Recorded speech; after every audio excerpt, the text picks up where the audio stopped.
hablamos de algo que nos pasa a todos nosotros. La vida se basa en decisiones. Siempre estamos tomando decisiones, todos los días. Es más, hasta cuando dormimos tomamos decisiones. Yo no sé tú, pero a veces yo duermo con una disyuntiva, algo en mi cabeza, y despierto con la decisión que tengo que tomar. Y bueno, por eso lo de hoy se llama tiempo de decidir. Pongan mucha atención, por favor. La vida, tu vida, la mía, la vida se basa en decisiones. E uma decisão tomada já é história. E quase nunca vas a poder revertir uma decisão tomada. Em muito poucos casos se pode fazer, mas não. Uma vez decidido, já está. A maioria das vezes, nossas decisões são muito simples. Que vou a comer, que vou a vestir, etc. Não? Vas ao supermercado e tens aí 10.000 opções de cereal, a ver qual vas a comprar. São decisões muito sencillas, mundanas, diria eu, nada mal com a palavra. Decisões basadas em gosto personal. Pero, a vezes, de vez em quando, perdão pela redundância, nos enfrentamos a decisões que são cruciais.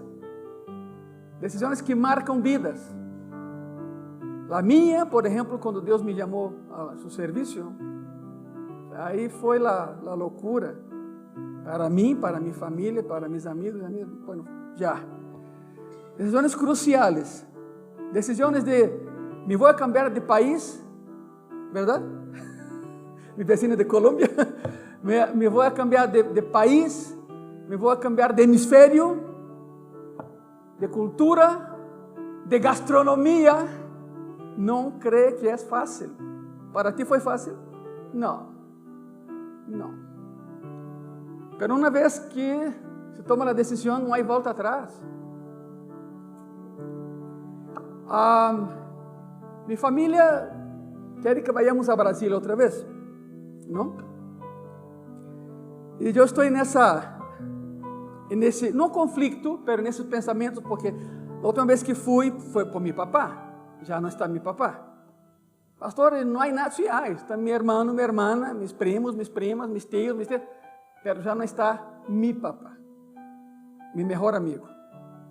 Então, há questões que tenho que ver, mas são decisões que tenho que tomar. Eu sei que tenho que regressar ao Brasil. Não para beber allá, não se assustem, tem pastor para rato. Que bueno que dijiste amém, porque, bueno, pero ao menos para visitar, porque se há uma raiz allá, por supuesto que lá há, então não posso negar o que sou, verdade? Decisões, uma vez tomadas, já é parte de tua história. Sabemos qual deve ser a eleição correta. Em la maioria dos casos de decisões que temos que tomar, já sabemos qual decisão tomar, mas não queremos fazê-lo. Lutamos para não fazer. Tentamos encontrar excusas para não tomar, não a melhor decisão, a real decisão. Quizás seja melhor para outra pessoa, não para ti, ou melhor para ti, não para os demás. Pero nos damos conta de que se tomamos essa decisão, em última instância, quizá nos vai custar todo o que temos. Seguir a Cristo é assim. Seguir a Cristo é, tens que evaluar, colocar na balança, que é o que pesa mais. Se é Cristo, adelante. Se não é Cristo, estás em problemas. Porque sempre vas a reprochar ao Senhor por algo que te quitou. Sempre é assim. Por lo tanto, há que evaluar. Há alguns anos leio uma história sobre as decisões. Mira, eu sou assim, eu leio de todo.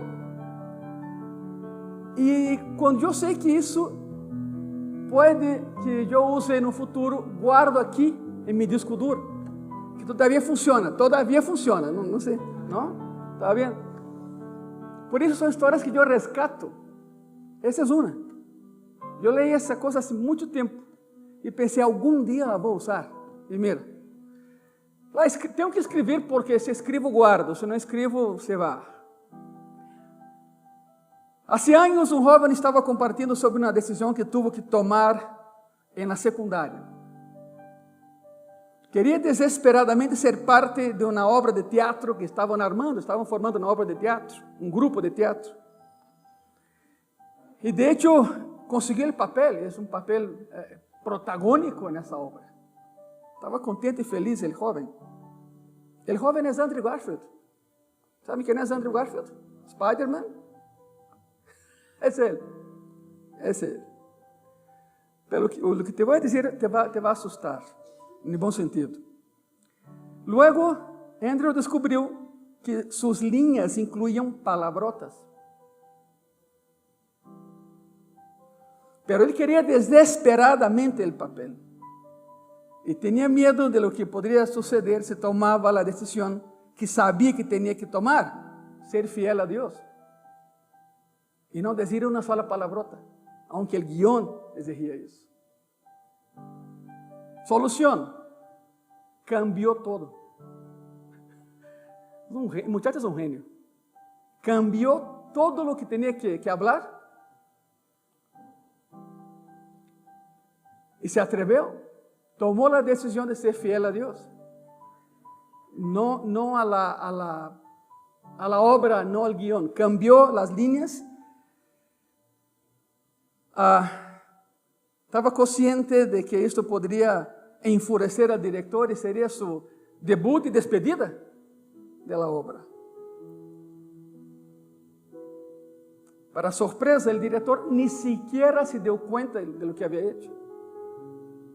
Ni siquiera se deu conta de que as palavras haviam sido cambiadas. Nadie se molestou. Sua primeira obra de teatro foi Rei Lear, e foi essa. E foi um êxito. E a prensa da escola dizendo, nasce uma estrela. E sim, nasceu uma estrela. Nasceu uma estrela. Incluso se hubiera perdido o papel na peça, não haveria importado o mais mínimo, porque sabia que decisão tinha que tomar. E la tomou. Essa é a história. Jeremias foi outro que cambiou tudo. Jeremias foi um dos mais grandes profetas do Antigo Testamento. De hecho, Jeremias era tão prominente, tão famoso, que quando Jesus perguntou a seus discípulos quem dizia a gente de ele, quedou registrado em Mateus 16:14, responderam: alguns dizem que eres Juan el Bautista, outros dizem que Elias, e outros dizem que eres Jeremias. De imediato a gente associava a Jesucristo com Jeremias, por ser muito direto, por não fazer concessões. Sabia o que tinha que fazer. Jeremias havia sido escolhido quando aún estava no ventre de sua mamã para esse ministério. E Deus o apartou para profetizar terríveis advertências à nação de Judá. Pagou o preço. Jeremias tinha uma opção: não lo vou fazer. A palavra é muito dura. Sí lo voy a hacer, aunque intente matar-me. E lo intentaram. Pero quando chegamos ao capítulo 15 de seu livro, encontramos que Jeremias está pensando em algo mais. Miren isso. Apesar de ser um gran profeta, começou a considerar a ideia de retirar-se do ministério, de deixar o ministério. Jeremias 15, de versículo 16 al 18, ¿me lo pode ler, por favor?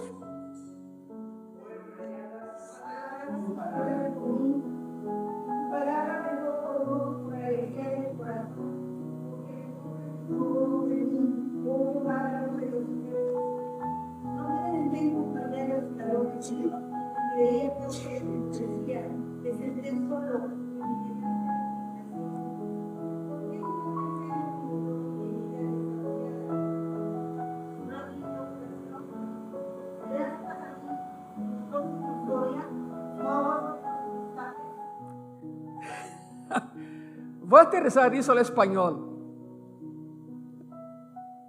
Espanhol coiné ou calor, como queiram. Dice assim: quando vinieron tus palabras, me alimenté de las palabras, me las comí. Fueron mi gozo y el deleite de mi corazón, porque llevo tu nombre, oh Señor Todopoderoso, en mi corazón. Nunca me senté en compañía de los burlones, nunca me divertí con ellos. Me senté solo, y ahí viene el trancazo. Me senté solo porque tu mano estaba sobre mí y me habías llenado de indignación y vergüenza. Significa, por seguirte a ti, nadie está conmigo. Porque mi dolor es interminable y mi herida grave e incurable. Serás para mí como un arroyo engañoso, manantial que se va. Significa, ¿eso va a pasar algún día? Ya no hablaré contigo ni tú conmigo. Eres como agua en el arroyo que se va. ¿Sabe qué es eso, no? ¿Me vas a abandonar, Señor? Aún siendo a tu servicio en mi vida y estando solo por tu culpa y herido por tu culpa y humillado por tu culpa, ¿me vas a dejar? Ese era Jeremías. Jeremías se queja e ha comenzado a pensar que esse assunto do ministério profético não era para ele. Não era para ele. É mais problemático do que ele pensava. E começou a pensar, melhor dejo para outro. Imagínate. Já não quero estar assim. E essa não foi a única vez que planteou a ideia, hein? Não foi a única. Alguns dirão, foi uma crise. Não, sim, foi uma crise. E lo veremos aqui, pero não foi uma crise passageira. Durou 52 anos a crise. Jeremías 20, de versículo 8 al 10, ¿me lo pueden leer, por favor? ¿Cuántas veces habló con voces, grito, violencia y destrucción? Porque la palabra de Jehová me ha sido para ofensa y escarnio cada día. Y dije, no me acordaré más de él, ni hablaré más de su nombre. No obstante, había mi corazón como un fuego ardiente, metido en mis huesos. Traté de escribirlo y no pude. Porque oí la murmuración de muchos, temor de todas partes, denunciémosle. Todos mis amigos miraban si claudicarían. Quizá se engañaran diciendo, y prevaleceremos contra él y tomaremos de él nuestra venganza. Vinieron contra mim, Senhor, e esperam minha caída todos os dias. Esperam que eu caiga todos os dias, Senhor. Não tenho amigos, não tenho a nadie. Minha família não me quer ver. A nação está contra mim. E todavia, sigo falando isso, Senhor? Sim, há chamado para tentar apagá-lo. Assim, é? Tentei apagá-lo, não pude. E não pude. Significa que Jeremias ha chegado a um ponto de crise em sua fé. Jeremias entrou em crise. Havia sido criado para ser uma boa pessoa. Jeremias tinha uma boa criação. Nunca se havia desviado do lado de Jeová. Todos os amigos, sim, ele não. Nunca traicionou sua fé. Pero agora não está tão seguro que o que está haciendo é o que quer fazer toda sua vida. Está dudando de seguir assim. Há um síntoma aí. Os hijos de cristianos sólidos muitas vezes passam por essa mesma crise. Hasta certo ponto vão fielmente à igreja. Diriam alguns, los traemos, sim. Irão ao acampamento de jovens, entra um grupo de jovens da igreja, cantam no coro da igreja, fazem sketches na igreja, etc, etc. Pero um dia estão por sua conta e começam a questionar sua fé. Hasta esse momento han estado vivendo de la fé de seus papás, não de eles. Agora têm que decidir se essa vai ser sua fé também. Decisões. Têm que decidir se querem aceitar a este Deus como seu amo. de la misma manera en que Dios ha sido el Señor en la vida de sus papás. Decisiones. Y tienen que decidir si aceptan no solo las bendiciones de Dios, sino también las decisiones difíciles que las personas de Dios tienen que tomar todos los días. Es cuando los amigos invitan a la fiesta. Amigos de mucho tiempo, vamos a la fiesta, pero la persona sabe que ahí van a tomar decisiones. Yo les comenté, cuando yo me convertí, me quedé solo y llegó una noche allá en Brasil, donde yo me senté en la cocina de mi departamento y dije, bueno, literalmente me senté en la cocina porque no había sillas, ni muebles, ni nada. Yo tenía una cafetera y una tele. Porque no pasaba el día, a veces ni iba a mi departamento, pero bueno, era la cafetera que no podía faltar, la tele y cuatro cobijas enrolladas en forma de cama. Yo soy muy práctico, entonces cuando me iba a dormir, extendía, dormía. Despertava, la enrollava e guardava. Se acabou, já hice mi cama. 3 segundos, ponto 4. Porque eu vivia mais na base que no departamento. Pero a vezes me corriam, tinham que ir a mi departamento. Me sacavam de la base. Vete de aqui com ele. Pero hubo uma noite que sim, me di conta de algo, estava solo. E foi uma noite terrível porque entrei em crise e dije, se acabou, Senhor, isso não é para mim. O cristianismo é muito bonito, o cristianismo é muito padre, pero amanhã regresso a minhas raízes, allá tenho amigos e amigas e companheiros e blá blá blá, e minha família. Estou solo. E le reclamé, le dije, ¿isso es cristianismo? ¿De verdad? Me engañaron. Y lo pintaron muy bonito. Por aceptarte a ti, ya no soy acepto por nadie. Sentado en mi cocina, en Brasil. Mañana me regreso porque estoy solo. Y fue la primera vez que escuché la voz de Dios audible y me dijo, nunca estuviste solo, nunca estarás solo, yo soy contigo. E aí pedi perdão e já se acabou. Essa foi minha crise. Minha crise durou 5 minutos e meio.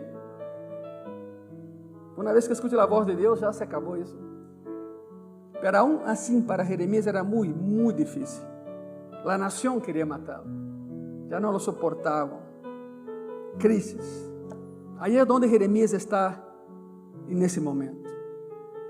Assim que Deus se lo disse a Jeremias em termos donde no hay equivocación. Miren eso.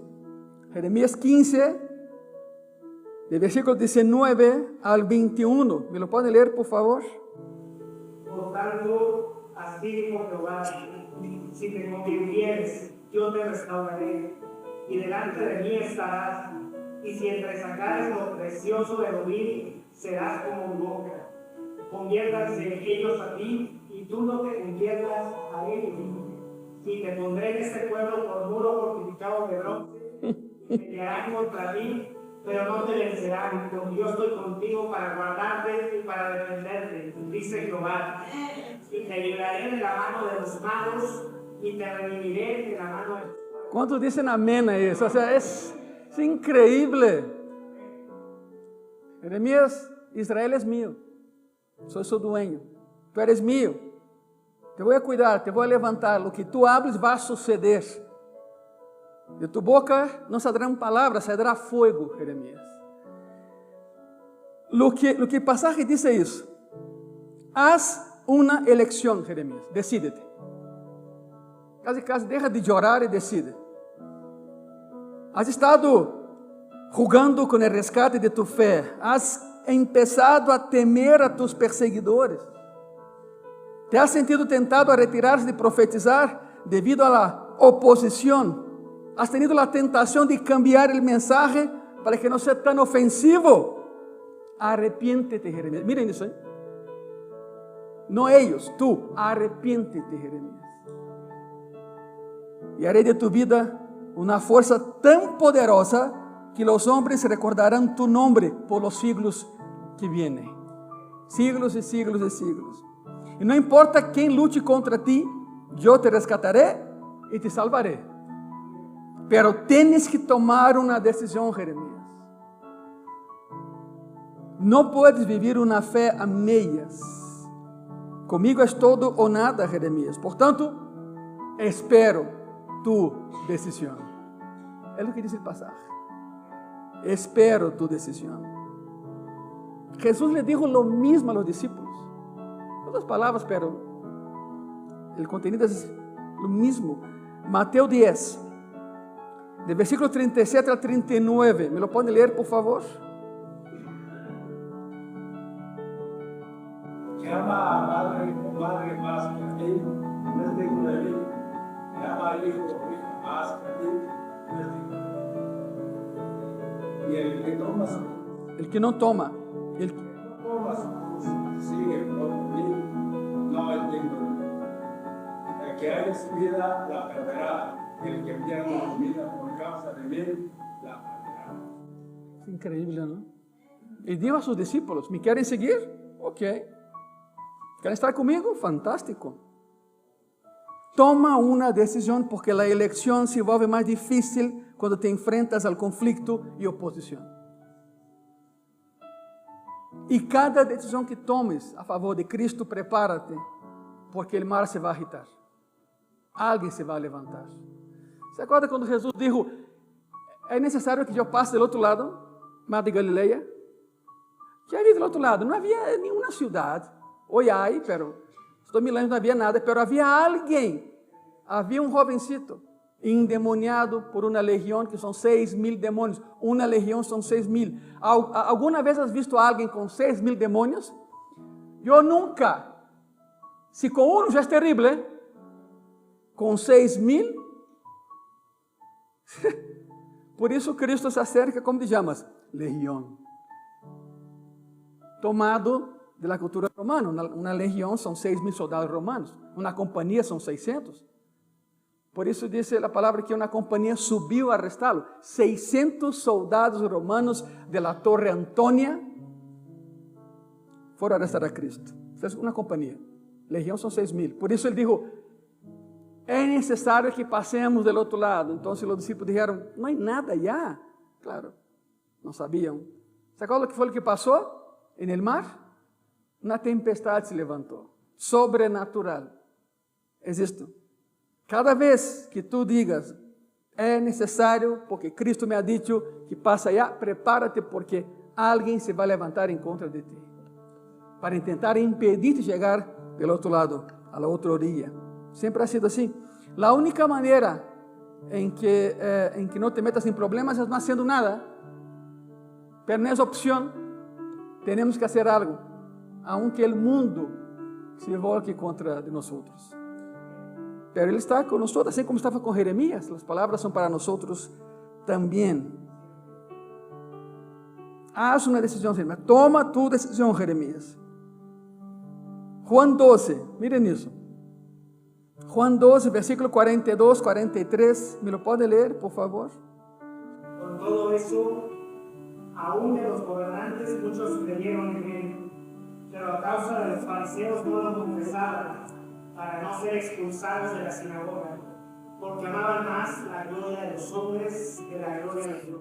Mucha gente creyó en Cristo, pero los que tenían una posición más alta lo negaban, para quedar bien con la sociedad, para quedar bien con su negocio, bueno. Fue como mencioné una ocasión aquí, un millonario, digamos así, una persona de mucha posición, se acercó a Eusebio de Cesarea, historiador cristiano, primer siglo, y dijo, ahora que soy cristiano, hay personas que ya no quieren hacer negocio conmigo.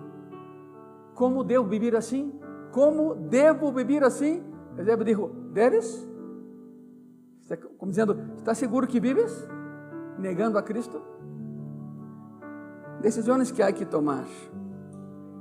Com todo isso, há governantes que creram em ele, pero se alejaram de ele quando viram que seu negócio ia hacia abaixo. Aqui em México, há artistas que se convertem ao cristianismo. E quando veem que a entrada de dinheiro já não é a mesma, quando veem que a Sacrosantíssima Televisa já não nos contrata, negam sua fé. É quê? Também. Difícil, não? É incrível. Ou seja, quando vem que a coisa já não está padre, deixam de confiar. De hecho, nunca confiaram. Se hubieran confiado, seguiriam adelante. Nunca confiaram. Seguiram a moda. Está de moda ser cristiano. Sou cristiano. Fantástico. No momento em que os contratos se cerram ou não se renovam, no momento em que já não são contratados, aí é onde dizem, não quero que me equivoquei. E então, sabe o que intentam? Intentam agradar a ambos lados. Os cristianos e não cristianos. E de pronto vês a artistas em seus shows com roupas tão pequenas e diminutas que causariam vergonha em Rio de Janeiro, na praia de Rio de Janeiro. Pero são cristianos. E então, o domingo está em sua igreja. Isso é uma basura, é uma porqueria isso. É uma porqueria. Cristo não merece isso. Por lo tanto, decisões. Prueba de fé. Isso é uma prova de nossa fé. O que hacemos quando nos enfrentamos a decisões difíceis? Decisões que nos podem custar algo que creemos que para nós é muito importante. O que decidimos? O que hacemos? Porque a verdade é que seguir a Cristo pode ser muito doloroso. Pode custar-nos algo que apreciamos. Mas está preparados para isso. Porque te lo vai pedir. Te lo vai pedir. Mateus 5 diz assim. Mateus 5, versículo 11, versículo 12. Alguém me lo pode ler, por favor? Bienaventurados sois cuando por mi causa os vituperen y os persiguen, y digan toda clase de mal contra vosotros, bien, gozaos y alegraos, porque vuestro galardón es grande en los cielos, porque así persiguieron a los profetas que fueron antes de nosotros. Há duas coisas. Quando Cristo iniciou seu ministério, houve sermão del monte, que é este. Terminando seu ministério, houve discurso del monte. A diferença é que esse, bem-aventuranças, foi para miles de pessoas iniciando seu ministério. 3 anos depois, estava solo. E nesse mesmo lugar, faz discurso para seu grupo de discípulos. São as duas diferenças no mesmo lugar, em diferença de 3 anos e meio entre os dois eventos.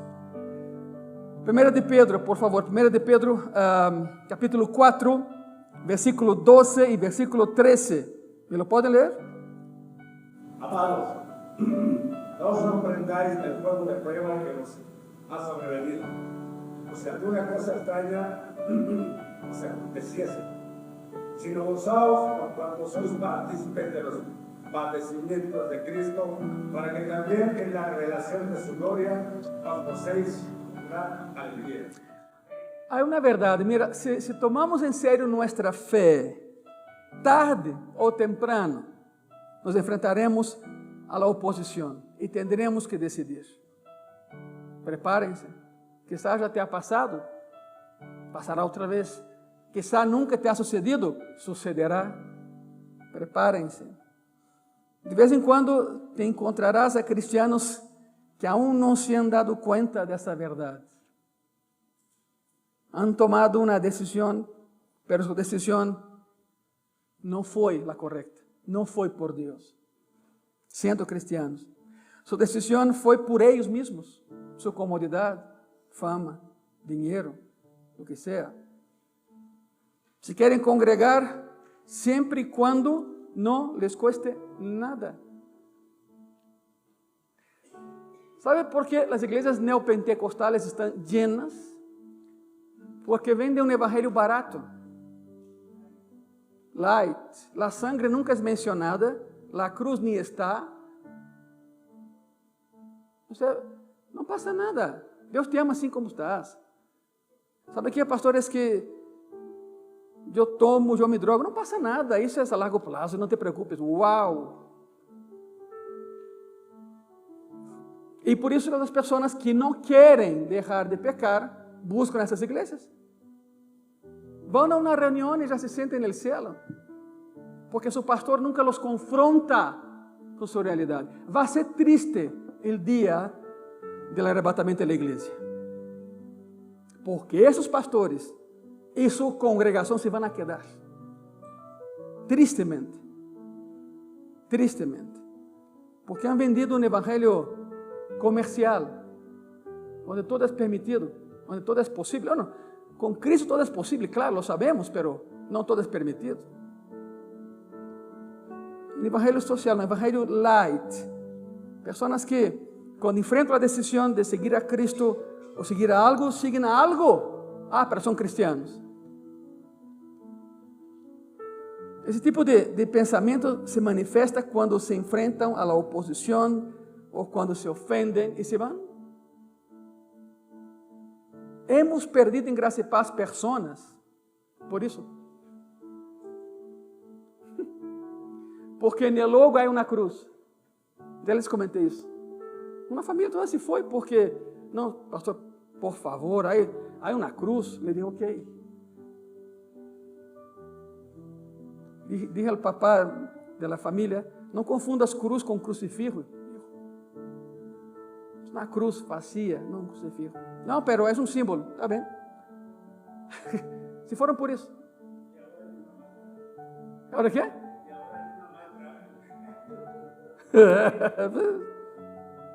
Existem pessoas que buscam excusas para ir se vão. Qualquer excusa. Se cambio o púlpito para cá, vão chegar de aí e dizer, não me gusta, me vou, vete. Assim são. Eu comentei a história de uma igreja em Canadá que foi dividida porque o pastor moveu o piano de lugar. O sea, eu prediquei, eu vi o piano fora de foco e não. O piano, um piano de cola, caríssimo, negro, Steven Sons, fantástico, é o centro da igreja, nem sequer Cristo. Chegou um novo pastor e os reflectores todos sobre o piano. Detrás, aqui está o piano.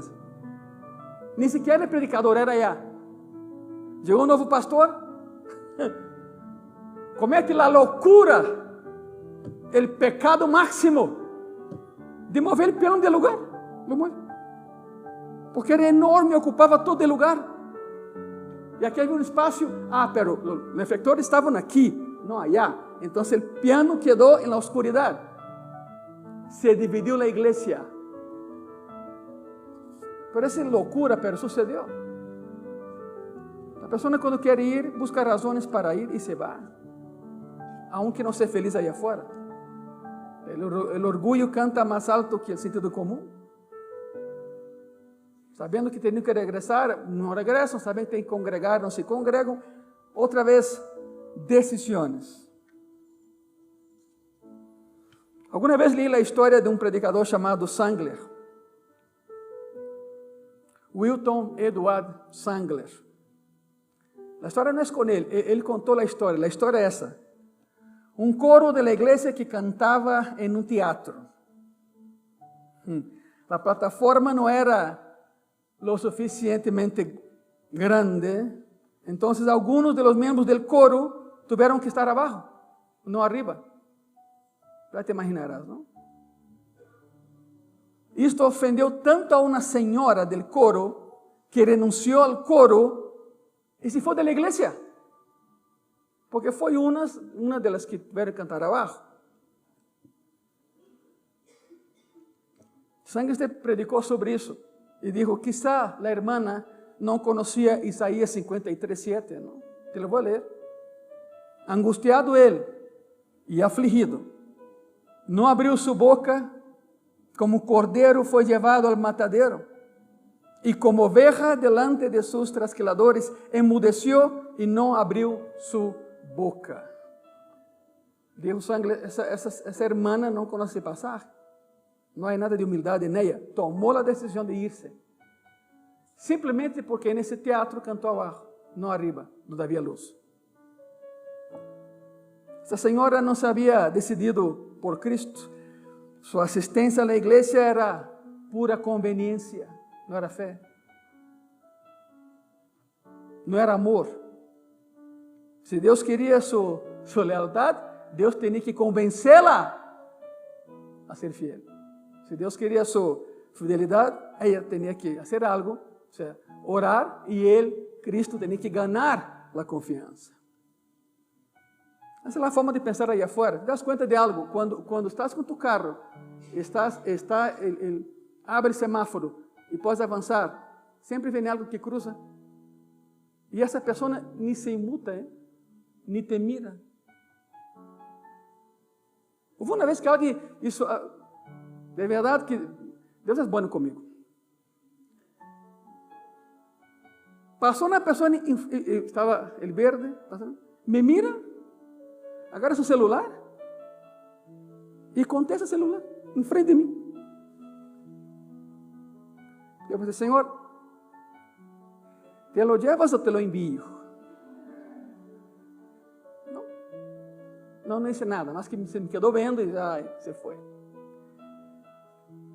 Essa cultura de ter que ganhar a fidelidade de outra pessoa está tão enraizada que uma das películas mais bonitas da história, há uma cena que ilustra isso. Quantos aqui han visto, em espanhol se chamou Rescatando ao Soldado Ryan, de Steven Spielberg? Porque, se não, os que não l'han visto, arrepientam-se e vean. Por favor. Havia uma lei na Segunda Guerra Mundial, onde uma família não podia enviar a mais de 2 familiares à Segunda Guerra. E havia uma família, e na película, havia uma família, não me acordo se era de Arizona, que seus 4 filhos estavam na guerra. De los 4 morreram 3. Então era mamã, papá e agora só um filho. Então o governo americano mandou a uns Rangers a rescatar a esse 4 e traê-lo de regresso. Porque a notícia saiu em periódicos, não? Se uma família já perdeu 3, aí só um. E daí toda a trama, que foi com base em um hecho real. Claro que Hollywood colocou muita fantasia, não? Contrataram a Tom Hanks, ou seja, queres ter êxito, contrata a Tom Hanks, não? Do mesmo gênio. Um gênio. Ok. É o único capaz de fazer uma película com balão de voleibol e ganhar o Oscar. Wilson. Hasta isso. Sabem que toda a trama dele com essa pelota, essa ideia dele, não estava no guião. Chris Columbus disse, entre a lista que pediste, Tom, está um balão de voleibol Wilson. Eu disse, sim. Vas a jogar voleibol? Não, tráemelo. E assim foi.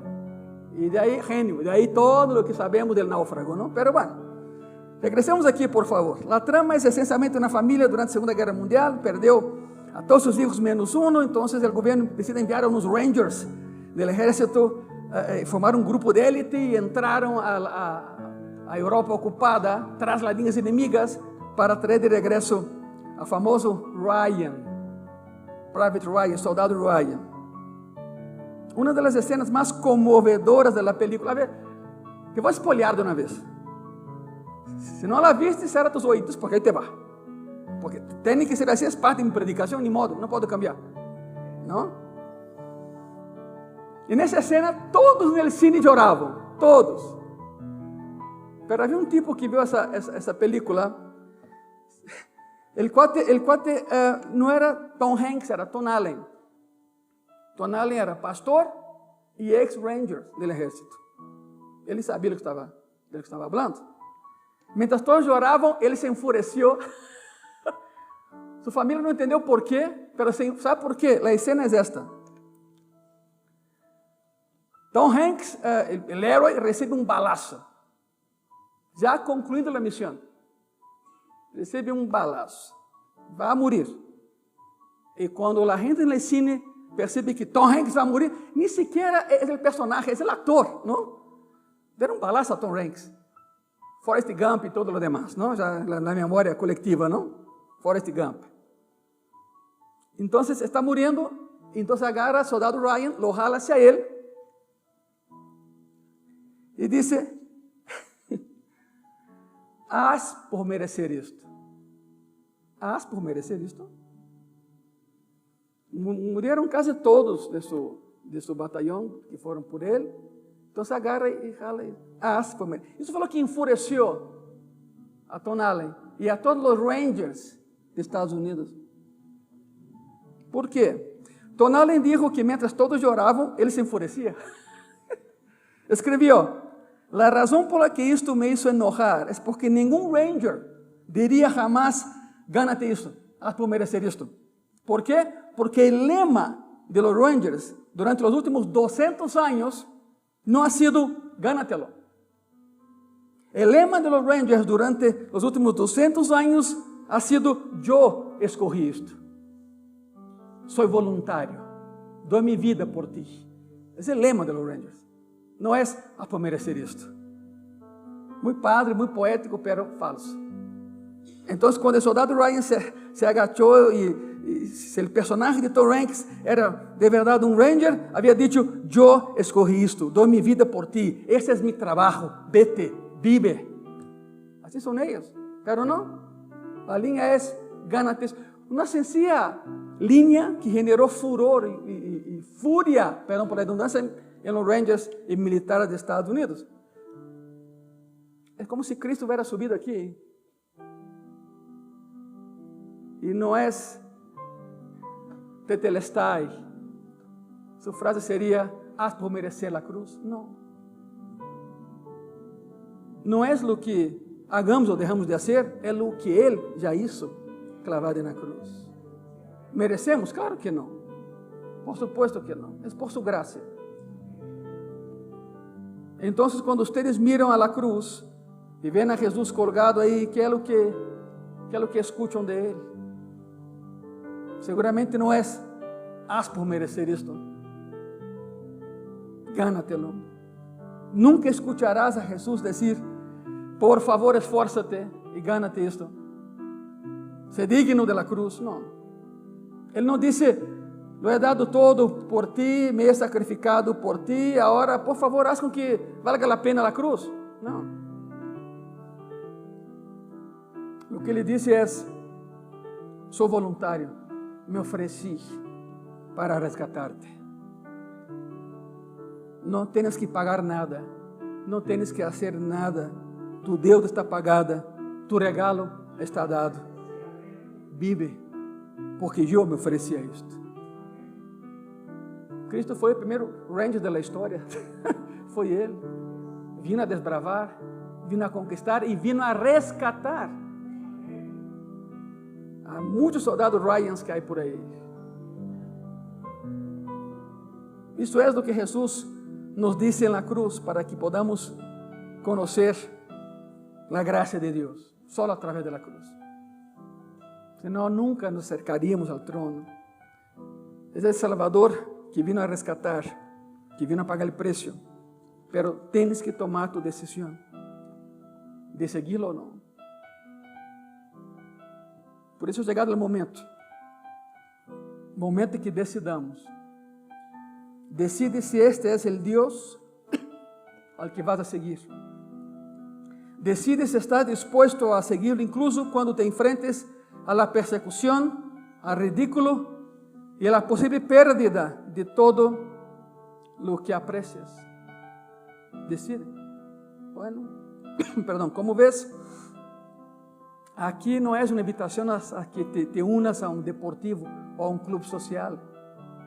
Aquí no es así.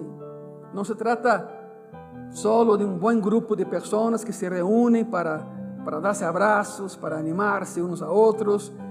Es más que eso, esta es una iglesia. Una iglesia. Un lugar donde las personas están llamadas a decidir seguir a Cristo. Y donde nos convertimos en un apoyo mutuo cuando vengan tiempos difíciles. Pero todo empieza con una decisión.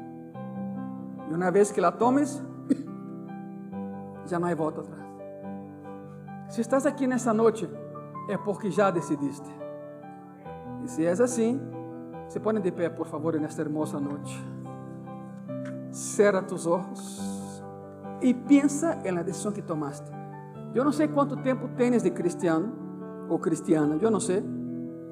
Pero no importa tanto los años, lo que importa es la calidad de tu fe, no la cantidad de ella. Una vez, el Espíritu Santo te confrontó con tu vida, con tu pecaminosidad, con tus relaciones espurias allá afuera, con tus pecados ocultos. Y tú decidiste, te sigo, Señor. Perdóname y te sigo. Pero ¿saben qué? Muchas veces esa decisión que tomaste regresa a tu mente en forma de ataque. ¿Tú crees que Moisés nunca pensó en lo que había dejado en Egipto? Claro que pensó. Por 40 años, Moisés, Moshe, era dueño de Egipto. Su papá, abuelo ya iba a morir y él sería el faraón, no Ramsés II. 40 años siendo preparado para gobernar y de pronto un asesinato. Huye. Y pasó los siguientes 40 años en un desierto, cuidando ovejas que ni siquiera era de él. 40 años. Por 40 años estuvo en el palacio real, el agua corría por el palacio, había dáctiles, había frutas, todo lo mejor tenía él. Nunca sentía sed y ahora estaba sucio, barbón, greñudo. Tenía sed todo el tiempo, labios agrietados. Es como si alguna vez algún amigo de Moisés lo visitara en Madián. Ese amigo llega en su caballo, en su carro. El amigo está rasurado, afeitado, limpio, bañado, perfumado, con ropas excelentes y ve a Moisés vestido con harapos prácticamente. Y ese amigo dice: ¿qué te ha pasado? ¿Qué te ha pasado? Ese amigo empieza a decir: yo tengo carros, tengo casas, tengo mujeres, tengo... Tú no tienes nada. Tan bajo caíste, Moisés. Tan bajo caíste. Es exactamente lo que Satanás intenta hacer contigo y conmigo. Nos envía a amigos, entre comillas, que nos recuerdan nuestro pasado, donde pensábamos que éramos felizes, donde pensábamos que teníamos todo. Y Satanás intenta avergonzarnos. Es cuando vienen las decisiones. No me importa. Yo decidí seguir a Cristo. Y ahora soy feliz. Antes no lo era. No sabía lo que era la felicidad. Tenía trabajo, tenía dinero, tenía esto, tenía aquello, bla, bla, bla, y ya saben cómo es eso, pero no era feliz. Ahora soy feliz y tengo todo lo que quiero y necesito, porque Él ha suplido mi necesidad. No hay vida fuera de Él. De la próxima vez que Satanás te envíe a los amigos y amigas, entre comillas, ni siquiera los escuches. No vale la pena. Viene por una sola cosa, viene por tu cabeza. Viene a intentar regresarte a un pasado de pecado, un pasado que ofendía a Dios. Ni siquiera los escuches. Como Moisés fue así, ¿tú crees que los demás no fue? Claro que sí. Por supuesto que fue así. Los 12 discípulos de Cristo, ¿tú crees que no tenían amigos fuera del círculo? Claro que sí. Personas que crecieron con ellos y ahora caminaban de un lado a otro siguiendo a un carpintero nacido en Belén. Dejaron todo por seguir a Él. ¿Tú crees que no había amigos que decían: ¿por qué no regresas? ¿Te acuerdas cuando éramos felices y caminábamos? Ajá, siempre. El pasado nos persigue. Pero toma la decisión de seguir adelante. Porque para atrás, ni siquiera para tomar impulso, no sirve. Cierra tus ojos. Oh Jesús, ayúdanos. En decisiones que tenemos que tomar todavía en esta semana, Señor. Mañana y pasado mañana. Decisiones que nos esperan el lunes. Decisiones que son importantes desde el punto de vista, Señor, de trabajo, de escuela, de amistades, de relaciones. El filtro eres tú.